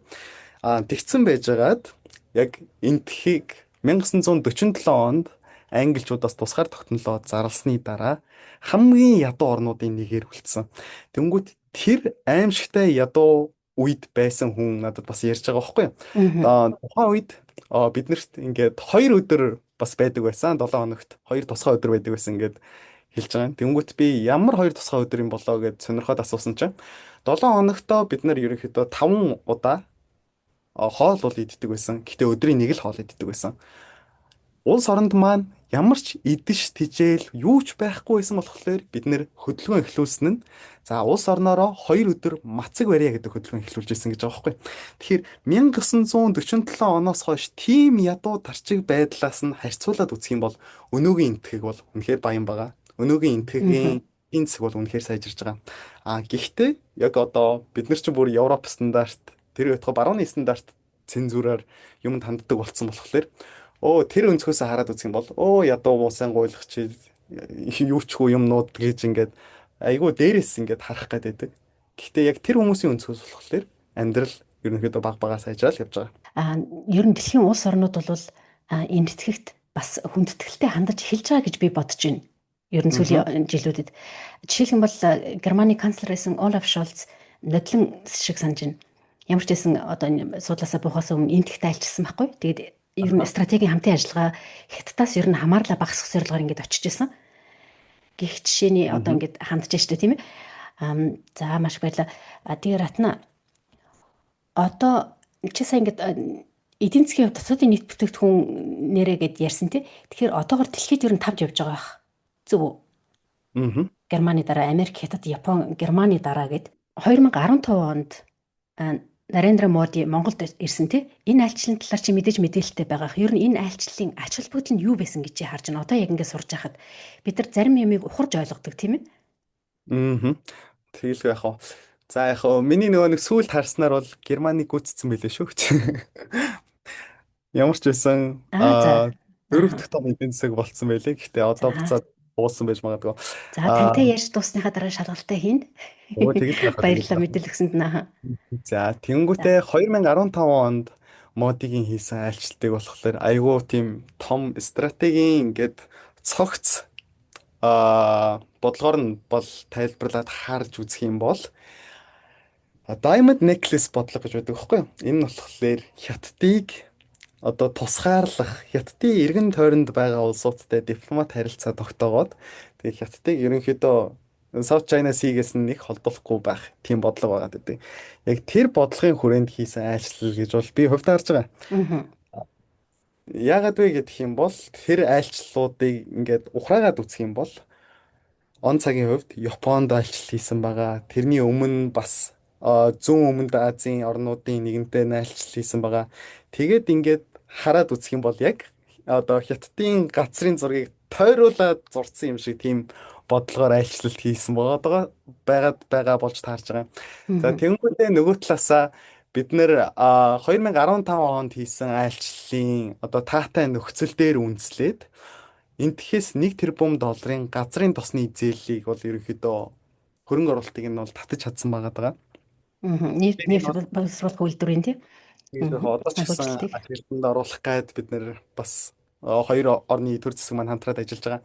Яг энэ бүтээн байгуулалтын талаасаа, эдийн засгийн үр өгөөж талаасаа ч тэр улс төрийн гадаад бодлого талаасаа ч тэр хараад үзэх юм бол бас Монгол энтх хоёрт хоёуланд нь харилцан ашигтай. Нөгөө талаасаа Монгол ч гэсэн бид нар ч гэсэн дэлхийн энэ том гүрэнтэй бас ингээд ерхий сайдыг нь ураад залаад авчирчих чадaltaй улс шүү гэдгээ хоёр хөрштөө бас ингээд хөөхөн харуулсан бахаа л гэж бодож байгаа. Тэгэхээр харилцан бие биендээ бүх талаараа ашигтай одоо айлчлал болсон гэх юм уу? Аа. За баярлалаа. Ер нь 1961 онд Монгол улс нэгдсэн үндэсний байгууллагад одоо элсэхэд энтхийн зүгээс идэвхтэй дэмцэн гэсэн түүх үйдэг тийм ээ. Аа. Тэгээд сайхан чиний нэг постн дээр чинь Монголын элчин сайдын яамд болсон өндөр түвшний арга хэмжээг хөтлөлөө гэд ингээд пост рeel оруулсан байсан. Тэрийг би бас дуустал нь үзсэн. Тэгээд энийг хөтлөөд байж хахад ер нь чи өөрийгөө хөтлөгч гэж харж байв уу? Эсвэл яг ингээ улс төрөөр сурж байна. Тэгэхээр ер нь улс төрийн орчны бас нэг хэсэг нь болж байна. Энд бас нэг хөлөө ч гэсэн ингээ дүржинч гэдэг юм уу те? Ямар мэдрэмж төрж исэн энэ өндөр түвшний арга хэмжээ хөтлөхөд? Тэгэлгүй яах вэ? Бид нар бол 3 сарын 16-нд Монгол улсын зэвсэг түвшний баярын өдөр буюу цэргийн баярын өдрийг ерөнхийдөө 2 хоногийн өмнө урагшлуулад тэмдэглэсэн байгаа даа. Тэгээд яг тэр үед одоо манай элчин сайдын яамны Батлан хамгаалахын аташе Заятхбай ерөнхийдөө надад үүрэг даалгавар оноогоод ихтгэл хүлээлгээд за чи энэ одоо үйл ажиллагааг англи хэл дээр нээлтийг нь одоо эхлүүлж үг хэлээд тэгээд цаашдаа зочдоо урьж энэ дээр гаргаад хөтлөөд явнаа гэд яг энэ ихтгэл найдвар одоо үүрэг хариуцлагыг надад өгөхөд бол маш их одоо баярлсан бас маш их сандарч хүлээж авсан. Гэхдээ өмнө бас ингээд юмнууд хөтлөж исэн туршлагатай болохоор тэр туршлагатаа би бас итгэж исэн болохоор тэгээд зориг шулуудаад ерөнхийдөө энэ хөтлөх үйл ажиллагааг бол хийсэн байгаа. Тэгээд энэ арга хэмжээнд дээр бас айгүй олон мундаг өөр орны аташе нууртай өөр орны элчин сайдын яамны төлөөллийн хүмүүстэй бас танилцах завшаа олдсон байдаг. Тийм болохоор яг зүгээр нэг хөтлөгч хийх гэхээсээ илүү бас Монгол орныхоо яг нүүр царайг жоохон ч гэсэн төвшөнд хийгээд Монгол орны төлөөлөл болоод энэ зогсож исэн болов гэдэг утгаар нь харж байгаа. Тэгээд энэ бол мэдээч маш ариун туршлага болсон, маш өндөр хариуцлага байсан гэж хэлье. Ратна чи ер нь ирээдүйд өөрийгөө улс төрд орж олон улсын дипломатаараа дамжуулаад нийгэмд нөлөөтэй хүн болъё гэж илүү төсөөлж гин үү? Эсвэл одоо мэдээллийн салбарын тусламжтай нөлөө үзүүлж байгаа маш хүмүүс байна тий. Зөв одоо нөлөө болдог хүмүүс нь улам олширхсаа гэд харж байгаа байхгүй. Дараагийнх нь асуулт нь болохоор ер нь энэ мэдээллийн салбарын тусламжтай нөлөөгөө үзүүлэх үү гэдэг сонголтыг хэрвээ хийвэл Мгм. За заавал тухайн үед ирээдүг харж ярихгүйгээр өнөөдрийн хийж байгаа энэ контентероо дамжуулж өөрийнхөө ижил төстэй юм хийж байгаа энэ залуучуудаа ямар мессежийг бүр өгч хэмсэн гэдэг одоо мэдлэг мэдээлэлтэй болгохоос гадна ёс зүйн хувьд. Мгм. Зөв зөв зөв. Аа за юун түрүүнд болохоор яг карьерийн хувьд болохоор би одоо сонголтоо ерөөсөө хийгээгүй байгаа. Тэгээд надад мэдээч маш олон сонголтууд байгаа. Би бүгдэнд нь л дуртай байгаад байгаа. Би зүгээр одоо сүүлд нь сэтгүүл зүйн салбараа төгсөнгүүтээ сэтгүүлч болох бас нэг хүсэл байгаад байдیں۔ Зүгээр content creator болоо зүгээр л өөрийнхөө туршлагыг хүмүүст хуваалцчихж болж байгаа. Нөгөө талаасаа түүхээ судлаад яг түүхээрээ дагнаад бас явах сонирхол байгаа. Тэгэхээр ингээд маш олон тал руу яг бүх зүйл нь сонирхол байгаад байгаа болохоор би тэрийг нь л хийхгүй гэж бол ерөөсөө хэлэхгүй. Тэгээд нөгөө талаасаа хэрвээ бүр мэдээллийн салбар руу ороод ямар нэгэн байдлаар үеийн тэнгийнхаа бас адилхан контент хийж байгаа залуустаа нөлөөлөх боломжтой болох юм бол би ийм л мессежийг захижилна. Хэвлэл мэдээлэл гэдэг бол та хэдийн яг хийж байгаа салбартай бас маш дөхөм салбар. Ягаад вэ гэх юм бол бид нэр яг 21-р зууны үед яг өмнө нь радио, телевиз, эфир, шуудан, постэр, зарлал яаж ажилладаг байсан. Яг тэрнтэй адилхан маш хурдтайгаар хүмүүст мэдээлэл түгэх боломжтой нөхцөл байдалд амьдарч байгаа. Тэнгүүт яг энэ нөхцөл байдлыг ашиглаад нийгэмд өгж байгаа мэдээлэл, мессеж болгон ч маш их үн цэнтэй зүйл шүү. Тэгээ нөгөө талаасаа та хэд маань яг сэтгүүлч нарын үүргийг ч гэсэн ингээд давхар хүссэн хүсээгүй хүлээгээд явж байгаа. Тэгээд сэтгүүлч хүн яг ямар ёс зүйтэй байх хэвтэй нөгөө талаасаа Монголын улс төр эсвэл зүгээр дэлхийн улс төрийг бодоод үзэхэд улс төрт дөрвөн баг нь байдаг. Гүйцэтгэх засаглал, шүүх засаглал, хууль тогтоох засаглал. Дөрөв дэх баг нь болохоор хэвлэл мэдээллийн салбарын одоо яг дуу хоолой байдаг байхгүй. Тийм болохоор хэвлэл мэдээллийн салбарын дуу хоолой болж байгаа, тэрний нэг хэсэг болж байгаа им чөлөөт яриа одоо чөлөө сэтгэлгээ, чөлөөт дуу хоолойны нэг хэсэг болж байгаа болохоор та хэд маань тэр дуу хоолойгоо л хиндж бити зараарай. Яг өөрийнхөө ихтгэл үнэмшил хүсэл зорилгоор л контентуудаа хийж яваарэ гэж бол захимаар байгаа. Яг нь спонсорууд бол авдаг, залуучууд бол зөндөө байгаа. Тэр бол асуудал байхгүй. Гол нь чи ийм контент хийж болно, ийм контент хийж болохгүй. Чи ийм зүйлийн талаар яриадах, ийм зүйлийн талаар бити яриадах гэдэг яг тийм дарамт шахалтнаас аль болох холхон яваад тийм одоо нэнтгэнд өөрсдийгөө оруулахгүйгээр шатрын хөлөг дээр бас их боломжтой нүгээрээ гэж л захимаар байна да. Аа. За баярлалаа. Дээр үед намайг Монголд байхгүй байгаа цүнх баригч гэж шинэ үг гарцсан байсан шүү дээ, тий? Аа. Аа, цүнх баригчийн ажил баг хийгэрээ гэж хэлж ийн гэ би ойлголоо зүг үү?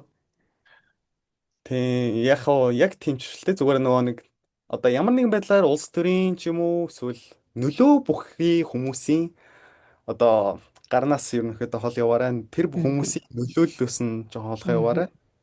Бие Өөрийн ихтгэл даасан үнэмшлээ буу алдараа гэж өөрийнхөө хэлж ийн ихтгэл тийм ээ? үнэмшлийг мөнгөөр битээ худалдадаг байгаарай л гэж Аа, хэлээ. зөв зөв яг би тэгж ойлгосон. За маш их баярлалаа. Ратна ингээд залуу хүн одоо яг эд ингээд хайр дурлал одоо хүн дурлж болох насан дээр гэж хэлэх юм уу? Хайр Аха. дурлалтай учирч магадгүй насан дээр гадаад явж байгаа тийм ээ. Тэгэхээр бас яг чиний үед ч юм уу чиний насан дээр яг би бас энд ирцэн явж исэн байна. Тэгэхээр бас залуучууд сонирхдаг залуучууд сонирхно шүү дээ бас хүн лими чинь.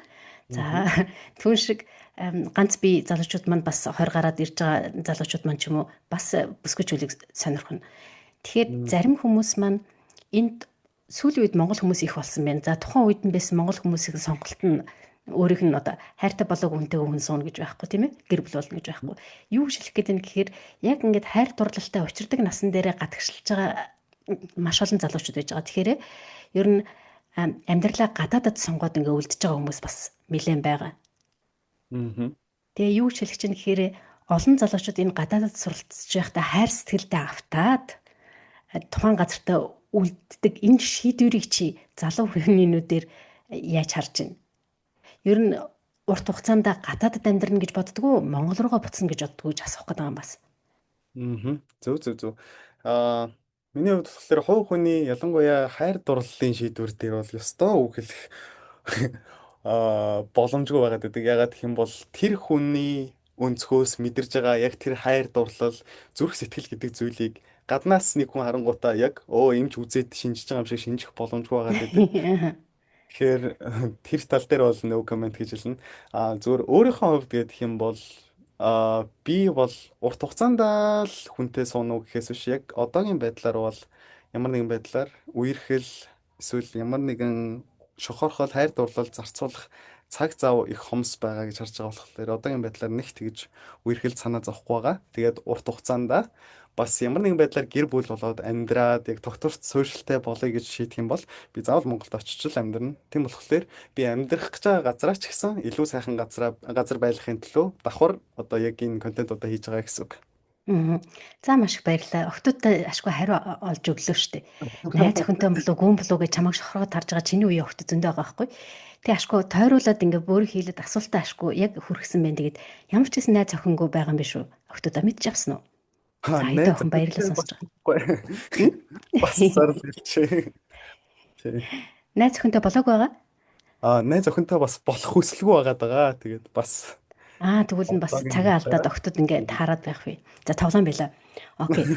Манай манай зочин маань бас өөрөө их хөөрхөн шок зантаас надад бас тийм шок хошин мэдрэмжтэй санагдаад байгаа юм. Тийм болохоор тоглоом хийж болох зөвшөөрлийг өөртөө өгчлөө зүг үү? Өө тэгэлгүй байх тэгэлгүй Радна. байх. Ратна. За яагаад Радна биш Ратна гэж нэр өгсөн бол? За одоо өстой гоё асуулт байна. Ратна гэдэг маань өөрөө санскрит нэр баггүй юу? Тэгээд Мгм. санскритаар ратна гэдэг нь эрдэнийн чулуу, эрдэнэс treasure гэсэн утгатай санскрит үг байгаа. Энийг нь За. болохоор 16 дугаар гинэ. Төвдийн одоо нөлөөгөөр төвд рүү яг энэ санскрит үг нь гарахдаа радна буюу дэтэй бичигдэж байгаа. За тийм утгатай мэн тийм ээ. Тийм. Учир нь Тэнгүүд тэндээ. одоо радна гэдэг чинь бас төвд үг байгаа. Тэнгүүд би энийг монголчлох айгүй хүсэл сонирхолтой байгаад байсан. Тэгээ монголоороо ороод ирэнгүүт радна гэдгийнхаа гэгүүл хүчүүдийг нь аваад үзэх юм бол энэ буюу эрдэнэ гэсэн утгатай үг болчихж байгаа. Тэнгүүт миний монгол нэр бол зүгээр шууд эрдэнэ л гэд ойлгочих болно гэсэн үг. Мгм. За баярлалаа Эрдэнэ. Баярлалаа. За нэр хоолоо идсэн үү? Хоолоо хийж идсэн үү? Их орой Аа, байгаа штэ энтгэвт хоолоо идсэн үү? Хоолоо хийж хоолоор чадсан уу? талыг нь идчихэд тэгээ талыг одоо идчих амжаагүй л байгаа. За ашгүй Ярьсныхаа хоол бол дараа хийж чадсан юм байна одоо тий. тэглэх байхаа. Шатсан Аха. жаа. Яагаад тэгж асууж байгаа гэхээр өчтөр би мэдээгээр үзлээ. Германы мэдээгээр гарсан. Аха. Танай одоо газ 60% импортлдог юм байна тийм ээ. Түүнийх нь 85-аас 90% нь персийн болон буюу хормосын хоолоогоор дамждаг тэр тээвэрлэлт нь одоо сааталт хүрэх гээд энэ Иран Америкийн дайнаас болоод Аха. тэгээд хоол хийн одоо тасалдж байна гэсэн мэдээ гарсан энтхийн талаар. Тэгээд Аха. одоо ганц энтэх гэж зочио орж байгаа түүнийг таньдаг болсон юм болохоор чамд л их санаа зовлоод байгаа өчтөр. Хоолоо нөгөөх нь хийж яадаг байгаа гэд. Тэглэх байхаа. Юу болж байна нан чинь энэ хэр бодит байна. Үнэхээр им хамсдалд орж байна уу? Одоогийн байдлаар бүр тэгж амар гамшигын төвшөнд ирсэн хомсдол бол байхгүй байгаа. Зүгээр яг зах зээлийнхаа жамаар бараа нь хомсдгоод үнэ өсдөг шиг одоо үнэн тодорхой хэмжээнд л өссөн байгаа. Аа. Бусдаар бол нэг тэгж амар тэг зогсолт хийгээд гаазгүй болцсон зүйл яг одоогор бол алга байна. За ашгүй өчтөр тэгвэл шал дэмээ санаа зовцсон байна шүү дээ чамд. Окей. Радна одоо сүүлийн үед энэтхэг маш их эдийн засгийн бас өсөлттэй явж гэн гэд ингээд ярьж байна тийм ээ. Тэгэхээр ер нь энэ эдийн засгийн амжилт нь хүн ам ихтэй учраас энэ эдийн засгийн амжилт үүсэж байгаа юу? Эсвэл нь төр засгийн бодлого нь бизнес санаачлах нь эсвэл хүмүүсийн боловсрал өндөр болж байгаа учраас гэж харж байна уу? Өстой гай асуулт байна. Би сүүлийнх нь хоёртой нь бол маш санал нийлнэ. Хүмүүсийн боловсрал, мэдлэг чадвар маш их өндөр болж байгаа. Хоёрдугаар тэгээд бол төр засгийн бодлого. Төр засаг бодлогын хүрээнд залуучуудыгаа илүү чадвартай, илүү мундаг, одоо ажлын байртай, илүү зүгээр залуучуудыг суулгахгүй гэдэг бодлого барьж одоо Skill India, Make in India, Swachh Bharat гэдэг одоо өөрсдийнхөө төр засгийнх нь явуулж байгаа бодлого нь айгүй зөв нүдэ олсон бодлого явуулж байгааг гэж харж байгаа. Хэдийгээр бас би нөгөө талаас төр засгийнх нь шашны тал дээр явуулж байгаа бодлогыг нь бол дэмжихгүй л байгаа шүүмжлэлтэй хандж байгаа. Аа. Тийм болохоор энтхийн эдийн засгийн өсөлт нь төр засгийн бодлого болон залуучуудын бас мэдлэг чадвар өсөн дэвдсэнтэй бол шууд холбоотой гэж бол харна. Мгм. Би чиний нэг постыг харж байсан. За баярлалаа Ратна. Чиний нэг постыг харсан чинь би алдаага нэг давтдаггүй гэд уншихаар анх тэр зөвхөн тэр өгүүлбэрийг уншихад маш өнгөцсөн дөө. Аа бас алдаага нэг удаа алддаггүй ч илүү. Тэнгүүд бас алдахгүй өмнө нь ингээд бас их нэлээд бодолтой тэгдэм юм гэсэн чи хоёр дахь өгүүлбэр нэг хөөрхөн байгаа хгүй. 5 удаа илүү тий 5 удаа давтчихэж гээд. Айгу амьдралтай юм хэлдэг байхгүй. Тэгээ энэ дээр юу гэж хэлэх чинь гэхээр бас нэг Нельсон Манделийн хийсүү гэдэг байхгүй. Хамгийн их бахархал ер нь амьдралд унаагүйдээ биш. Унах бүртээ босож чаддагтай байдаг юм аа гэд. Тэгэл байх уу. Чамд ингэж ер нь буруу шийдвэр гаргаж исэн ч юм уу. За би тэр үед цаг алдсан да гэсэн тийм кейс байдгүй. Байлгүй байх. Миний амьдрал Нэг бол жишээ хэлж болох уу? би одоо яг танинд одоо хандчиад яг ингэж хэлэхлээр надад айгүй юу юм. Гэтэ нөгөө дүүнэртаа ч юм уу эсвэл надаас нас залуу хүмүүстэд айгүй хэлдэг байхгүй. Миний амьдрал бол ерөөхдөө тэр чигээрээ л алта. Би нөгөө талаасаа ингээд алдах айгүй дуртай. Тэгээд ямар янз янзын зүйл рүү үсчээд ингээд хийх айгүй их дуртай. Тэгээ алдаанд яагаад дуртай байна вэ гэдэг юм бол алдаанаас бид нэр айгүй их суралцж авдаг. Жохон хүүхэд жишээлбэл хамгийн энгийн жишээгээр энэ халуун энд хурж болохгүй гэхлээр жоохон хөвгт тэрийг бол эзэж таахгүй. Гэхдээ жоохон хөвгт тэр нэг халуун юмд жоохон уруугаа өргөд үзчих юм бол энэ халуун юм байна гэд айгүй сайн ойлгоод авчдаг. Яг тэрнтэй адилхан яг хүн ч гэсэн өөрөө одоо би ч гэсэн өөрөө мунхаг болохоор тэр юм уу алдчихиж айгүй сайн юмыг ойлгож авах гэдэг. Гэхдээ тэр нь заавал би өөрөө алдаад юмыг ойлгож авна гэсэн үг биш. Бусд хүмүүсийн алдаа, амьдралын туршлага, бусд хүмүүсийн олж авсан одоо алдаан дээрээ суралцсан зүйлсээс нь ч гэсэн чадах чинээрээ сурахыг айгүй хичээдэг.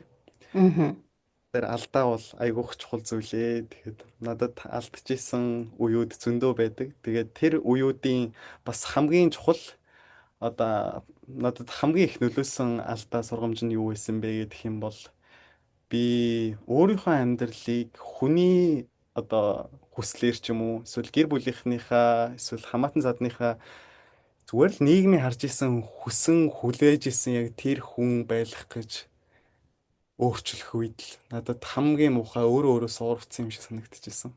Тэгээд би хүнд ч үргүй юм байна. Би хэний ч үгээр амьдрах албагүй юм байна. Би хүсээгүй зүйлдээ үгүй гэж хэлж чаддгүй юм байна гэдгийг ойлгож авч ирсэн. Тэгээд одоо болохоор би ямар ч мундаг хүн байсан миний хүсээгүй зүйлийг хэлэх гэж юм бол би үгүй чадахгүй гэж яг одоо зөрөгтэй бардам хэлдэг болсон болохоор тэр алдаанаасаа маш том сургамжийг авсан гэдэг юм уу. Энд дээр бас тодруулж асууя гэж бодож байна. Нэг хэсэг үед аав ээж тэгж хэлсэн болохоор би түүнийг сурсан. Аав ээж маань тэгсэн болохоор би энийг хийсэн гэд өөр дээрээ хариуцлага биш. Өөрийнх нь хүмүүс шийдвэр гаргах учраас өөрөө хариуцлага хүлээгч хэцүү, аав ээжтэй тэр хариуцлага өрүүлэх хэцүү нэг юм хэсэг залуу хүмүүс байсан. Би нэлээд таарч ирсэн.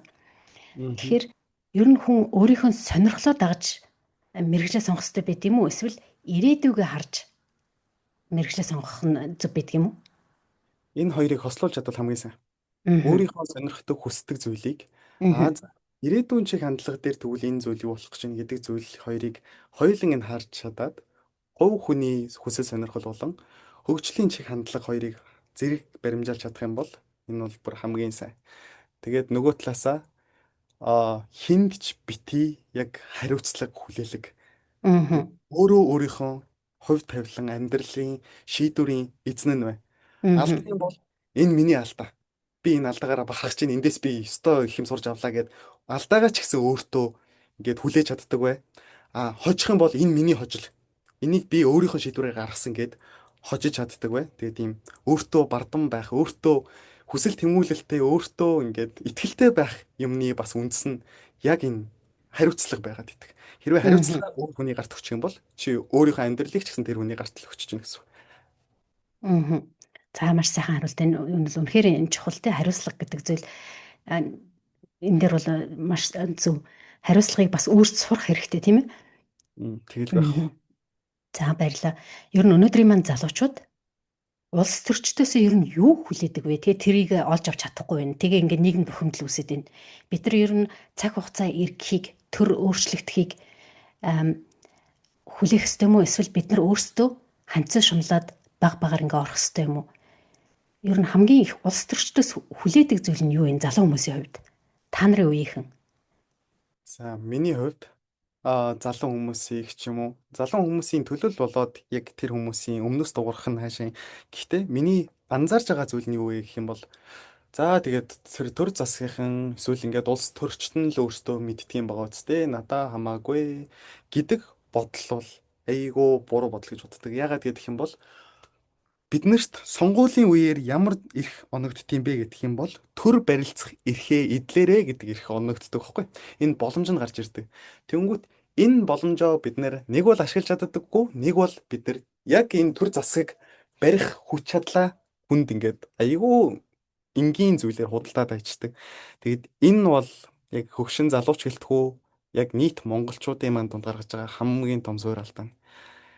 Хэрвээ бид нар одоо хүүхдээр зүйлээд үзэх юм бол хүүхэд бол томчуудын тусгал гэдэг нь шүү дээ. Яг тэрнтэй адилхан. Улс төр парламент гэдэг бол ард иргэдийн сонголтын тусгал байхгүй юу? Тийм болохоор ямар ард иргэд байгаад байгаа яг тэр төр засаг нь ерөнхийдөө засгийн эрх бариад явж байгаа гэсэн үг. Тэгэхээр бид нэр сонголтуудаа жоохон өөрчлөөл хүсэж байгаа зүйлсээ эсвэл яг шаардж байгаа зүйлсээ эсвэл цензуур мэдлэг, ерөнхий мэдлэгээ ч гэсэн жоохон дээр түвшинд аваачих юм бол хизээч одоо нэг тийм зүгээр л популизм хийж гарч ирдэг. Популист үзэл сурталтай нэг тийм хүмүүсийн сэтгэл хөдлөл дээр нь тоглолт хийж гарч ирдэг улс төрчид эсвэл хоосон одоо амлалт төгж гарч ирдэг улс төрчид эсвэл хувийн ашиг сонирхол хонжоо хөөсөн улс төрч хүмүүс хизээч одоо гарч дэвших боломжгүй болчихно л гэсэн үг. Тэгэхээр бид нэр өөрсдийгөө жоох өөрчилчих юм бол төр засгийг өөрчлөх хэрэг биднэрт 4 жил болгонд өгдөг. Тэр нь бол бас хамгийн завшаантай зүйл нь. Ягаад вэ гэх юм бол бид нар энэ удаад алдсан байж болно. Энэ 4 жилд алдсан байж болно. Дараагийн 4 жил буюу 28 онд бид нар өөрчлөлт хийж болох хувь заяа нь бидний гарт байдаг байхгүй. Тийм болохоор яг энэтэй адилхан хариуцлагыг ч гэсэн бид нар өөрсдийнхөө гарт татгаад тэр нэг хүн өөрчлөндөө энэ нэг хүн өөрчлөндөө эсвэл залуу хойч үе өөрчлөндөө гэд нүдэн анаа чихээ бөглөө суух биш.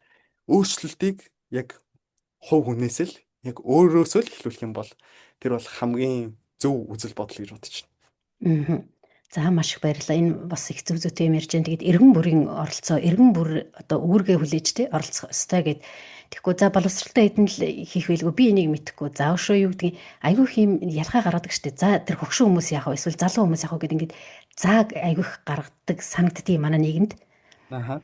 За эсвэл нөгөө төрийн төлөө огтон да гэх мэтчлэн ингээд үгнүүд хэрэгжилж одоо хариуцлагыг л хоошоо түлхдэг ч юм уу иймэрхүү зүйлүүд маш их ажиглагддаг маш зөв зүйтэй юм ярьж байна маш их баярлалаа.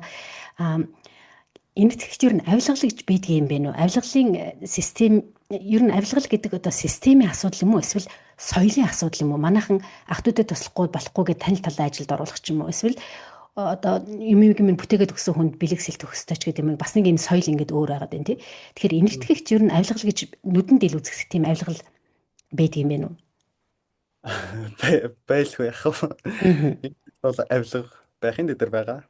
Яг манай Монголд авилга яаж явагддаг энтгэхт яг нэг тиймэрхүү байдлаар л явагддаг. Ялангуяа замын цагдаа дээр бол их ажиглагддаг. Ил тэмбэн тэгвэл тий авилга нь. Гэхдээ нөгөө талаас манай Монгол бол яг энтгэхтэй харьцуулах юм бол арай шудраг байж магадгүй шүү. Миний ажил дээр. За энэ тал дээр би ямар ч ойлголтгүй байсан энтгэхийн авилгалын талаар. Энтгэхт ер нь бол төрийн баг дээд албан тушаал хашиж байгаа хүмүүсээс ахуулаад тэгэл цэрэг цагдаа нь хүртэл үгүй ер нь яг энтгэх хүний ойлголтоор болохоор одоо авилгал гэдэг ойлголт чинь бас их сонирхолтой ойлголт болчихж байгаа юм л да. Яг л манайхан нөгөө нэг танилтай бол талын чинэ гэдэг шиг эсвэл манайхан яг л нэг ямар нэгэн зүйлийг өөрсөндөө нэг ашигтай байдлаар эргүүлчих боломж хайгаад байдаг шүү дээ. Яг тэрнтэй адилхан энтэх хүмүүс ч гэсэн яг тэгдэг. Тэгээд тэр зүйл нь бол байдаг. Тийм болохоор би энтэхийг бол энэ тал дээр нь бол өмөрч чадахгүй. Энтгэхт авилга байдаг. Гэхдээ системийн түвшинд том авилга бол байхгүй. Эдийн засагтаа шууд нөлөөлчөөр хэмжээний тийм том одоо конгломерат компанитай хийж байгаа гэрээ мөрөн дээр ч юм уу тэрэн дээр бол авилга бол ёстой байхгүй. Тэр талаас нь асуусан бас за баярлаа. Ер нь тэгвэл энтхийн нийгмийн хамгийн том давуу талыг хэлээч гэвэл чи юу гэж хэлэх вэ? Энтхийн нийгмийн хамгийн том давуу тал нь уу? Хамгийн том давуу тал нь гэх юм бол энэ олон үндэстэн шашин шүтлэгтэй арьс өнгөтэй Аз царайтай, Афган царайтай, өмнөд энтэг рүү болохоор Африк царайтай хүмүүсийг бүгднийг нэгтгэхэд яг бадж байгаа зүйл нь гэдэг юм бол энтэг хүмүүсийн яг парад буюу энтхэг орон гэж байгаа нэрлж байгаа яг энэ эв нэгдэл дээр нь би бол айгүйх ач холбогдол өгөхийг хүсэж байгаа. Хэрвээ монголчууд энэ эв нэгдэл гэдэг зүйлээс нь суралцж чадах юм бол бодвол үзье л дээ. Биднэрт ямар нэгэн шашин шүтлгийн ялгаа байхгүй. Биднэрт ямар нэгэн байдлаар арьс өнгөөр нэгнийг ялгуурлаад байх юм байхгүй. Бид нар нутаг ус эсвэл яс үндэснээрээ нэг тэгж амар ялгараад байх юм байхгүй. Ихэнх нь л халах хүмүүс байгаа. Тэгэд энэ цөөхөн хэдэн монголчууд маань ягаад одоо яг тэр бум хүн амтай энтэх шиг эвлэлд нь нэгдээд зүгээр л хоорондоо за чи өөр бодолтой байгаа нь би өөр бодолтой байгаа юм байна. Одоо хоёлаа ярилцъя гэдэг байж болохгүй юм байна тийм ээ. Ягаад бид нар бие биенээ рүүгээ зүгээр л ямар ч үр дүнгүй ямар ч үр нөлөөгүй хараал ерөөлийн үгээр л бие бинийгээ дайрч доромжлоод яг тэр юунд хүрэх юм бэ? Тэр бол надад айгүй утгагүй санагддаг. Мгм. Одоо энтгэхт нэг үг байдаг байхгүй? Argumentative Indian гэдэг. Тэр нь болохоор юу гэсэн үг гэх юм бол одоо гол санаа нь гэдэг юм бол өөрийнхөө үзэл бодлыг хурц товч бөгөөд тодорхой айгүй гоё нэг тийм аргументтэйгээр мэдээлэлтэйгээр гаргаж ирээд тавиад мэтгэлцэж чадж байгаа. Мэтгэлцэх чадвартай энтэй хүнийг тодорхойлж байгаа байхгүй. Тэнгүүд яг тэрнтэй адилхан. Би ч гэсэн argumentative Mongolian гэдэг identity form хийхийг хүсэж байгаа байхгүй. Мэтгэлцэж чаддаг, факт ярьчих чаддаг, өөрийнхөө үзэл Мгм. бодлыг хамгаалж чаддаг.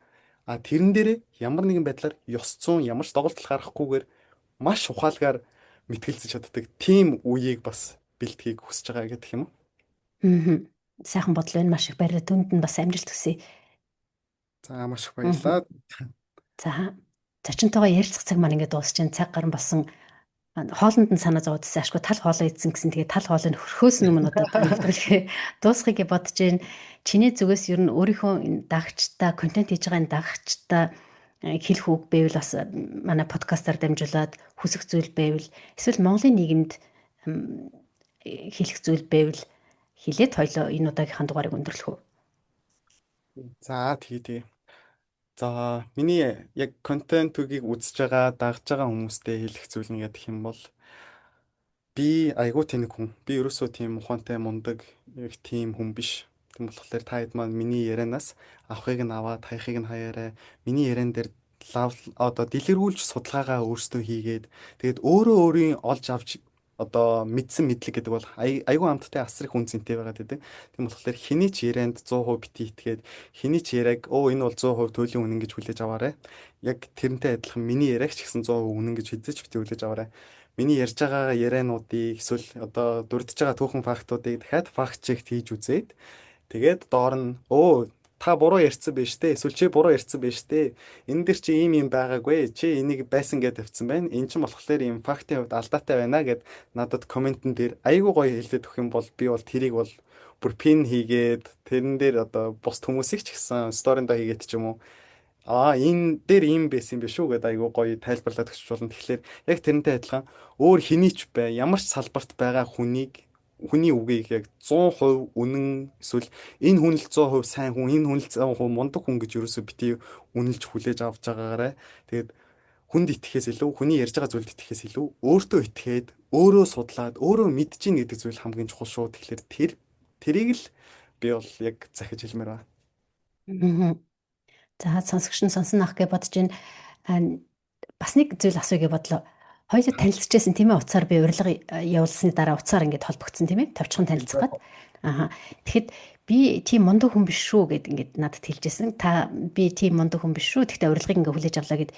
Тэгээ яг тэгж хэлж явах явцад би яг тэр үед мундаг хүн гэж ер нь ямар хүнийг хэлдэм бол хүн болгон тодорхой хэмжээгээр мундаг хүн. Миний аав ээж мундаг хүн эсвэл би ийм боловсролыг эзэмдсэн учраас мундаг хүн ч юм уу, өшөө бизнесийн ч юм уу өөр ойлголттой баг. Чиний хувьд ер нь мундаг хүн гэхээр чи ямар хүнийг мундаг хүн гэж боддгийг?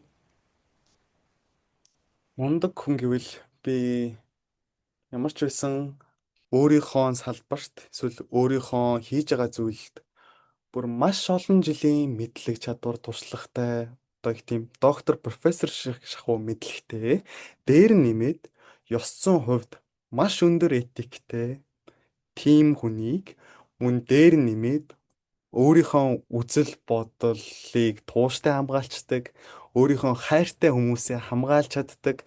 Бүр ингээд бараг л миний хувьд ингээд төгсөрцөн хүнийг л би мундаг хүн гэж боддог болохоос ш. Зүгээр л нэг юмн дээр сайн юм гарч ирж байгаа.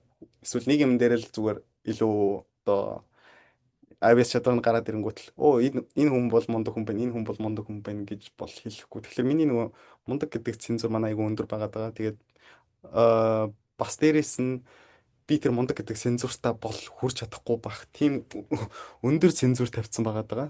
Тэгээ нөгөө талаасаа зүгээр хүмүүсийн ойлголтоор ч гэсэн би бол нэг мундаг хүн биш шүү гэдгийг бол угаасаа хэлсэн зүг бах. Би түүхийн ухааны доктор, профессор хүн биш.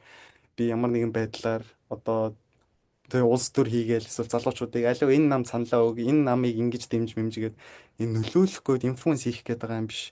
Би зүгээр л яг өөрийнхөө мэдж байгаа зүйлийг эсвэл өөрийнхөө одоо уншиж судалсан зүйлийг л хуваалцж байгаа л хүн. Тийм болохоор намайг салбарын эксперт юм уу нэг тэгж амар хүний одоо хийж чадахгүй зүйлийг хийгээд байгаа хүн шиг ерөөсөө бити бодорой. Ягаад гэх юм бол жоохон уншчих юм бол та хэд ч гэсэн надаас илүү контент хийн. Тэгээд надаас илүү контент хийсэн залуучууд маш их олон байгаасаа гэж би бүр яг чин сэтгэлээс хүсдэг. Тэгээд тэр одоо хор шарыг нь малтах гэж юм уу? Энэ тэнэг хүн ийм ярьж чадж байгаа бол би ягаад энийг айгуу сайн мэдж байгаа гэж энэ дээр контент хийж болохгүй юм гэдэг тэр хор шарыг нь бас нэг бодлын малтахыг айгуу хүсэж байгаа. Тэгээд тим контент хийж байгаа залуучууд олон гарч ирээсэй гэж би айгуу хүсэж байгаа. Аа. За маш их баярлалаа. Тэгээ хийж байгаа бүх зүйлд нь маш их амжилтыг хүсье. Ялангуяа сурж байгаа, улс төрөөр сурж байгаа одоо мэрэгжлийн улс төрчид манад бас цөөхөн гэж би бодод идэв. Мэрэгжлийн улс төрчид политик висшафт гэдэг энд одоо мэрэгжлэр яг улс төрөөр ингээд сураад төгсөж байна тийм ээ. Тийм хүмүүс байдаг. Тэгээ энэ хамгийн гол бас энэ